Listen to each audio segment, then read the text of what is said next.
Sarajevski Odisej is the debut full length from Izrod. This is a Sarajevo, Bosnia and Herzegovina based black metal band, I believe a quartet, and one that relates to a sort of a lineage of bands that began with Cave Ritual, very much a raw black metal band at the time, and was well received by the Portuguese black metal community, as well as other sort of obscure European sects, and eventually they became Void Prayer, and that band made a little bit more of a name for itself over the years with a couple of full-length releases, and this is basically just a continuation of that band. Interestingly enough, in the interim, they have reformed Cave Ritual with different members. So the Black Plague Circle is kind of one of those prolific sort of workshops for cult black metal artists, and this is something a little bit more. I want to say modern, but just a little bit transcendent in the way that it looks at composition. A little bit of the yeah, there's a kind of like a rock element to this record, and I hate to say that because there is a lot of precedence in black metal, but this feels like it is an intentional step beyond what Void Prayer were doing, while also sounding a lot like Void Prayer. And so the challenge of the review here is then once again trying to review Void Prayer's style under this new cap, which is a little bit more advanced in its presentation, the very fine production values and whatnot. So there's a couple of easy routes we could take to kind of get there, as in terms of we could talk about other Black Plague Circle artists. I don't think any of that quite fits. Those tend to be a little bit more either atmospheric or raw, and this is a little bit more upfront with its presentation, and it's got a very strong rhythm section. So for me, when I put on like a Shrine of Insanablus or Miss Thurming record, I kind of get there in terms of incorporating a little bit of heavy metal into a little bit of orthodox black metal, especially the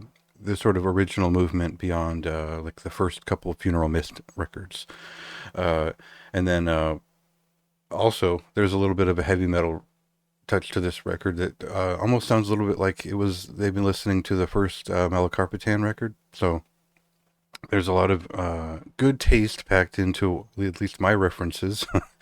But we'll listen to a song and try to just grasp a little bit of what this record is about.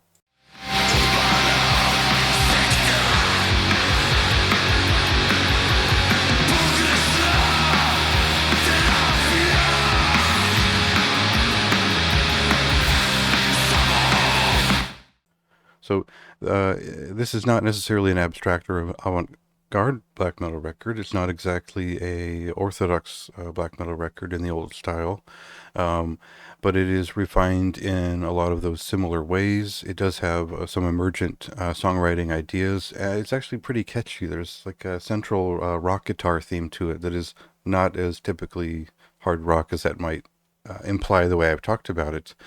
And we got a sense of what this record would be back in 2022 when they released A Rehearsal, which was actually the complete album in pretty much its full length that was at I would say about a 70% complete state.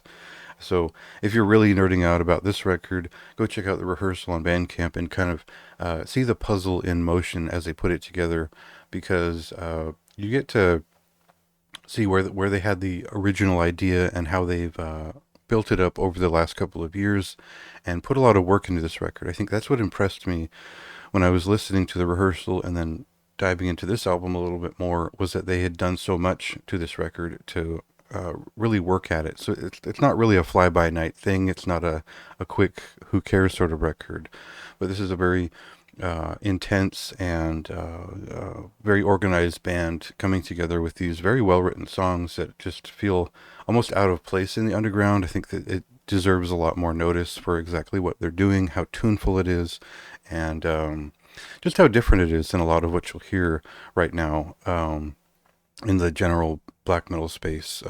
They don't sound like followers, and I think that's an important part of black metal and why it should appeal to anyone. Um, Otherwise, there's a melodic component to this, but not a very pronounced one. There's, you know, it's so all over the place, and it's very well rounded as an experience, as a surreal experience, admittedly.